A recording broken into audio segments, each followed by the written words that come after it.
On to the next story. My dad was a high school physics teacher for over 30 years, and he'd seen every trick in the book.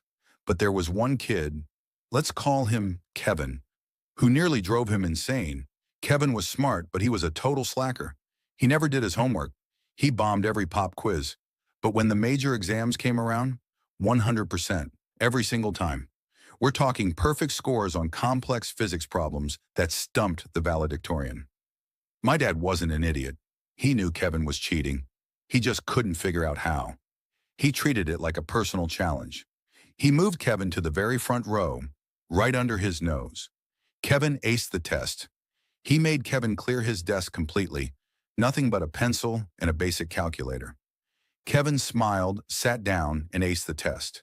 My dad even started making two different versions of the exam, Test A and Test B, distributing them like a checkerboard so neighbors had different questions.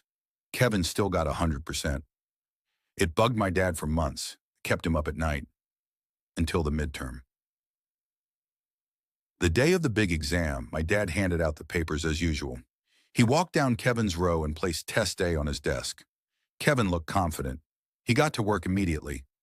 About 10 minutes later, my dad casually strolled back over to Kevin's desk. He leaned down and whispered, "Oops, my mistake. You were supposed to get Test B." He snatched the paper away and slapped down the other version. My dad said the color drained from Kevin's face faster than a pulled plug. The kid froze. He stared at the new paper, sweating.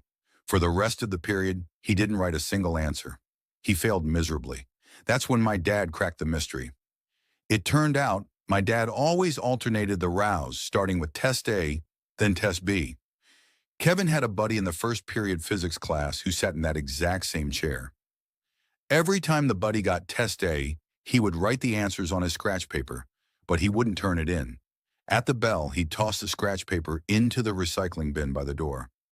Kevin would swing by before his class, pretend to throw away a wrapper, fish out the note, and then quickly program the answers into his calculator's memory during study hall. It was a flawless system, until the day he got the wrong test.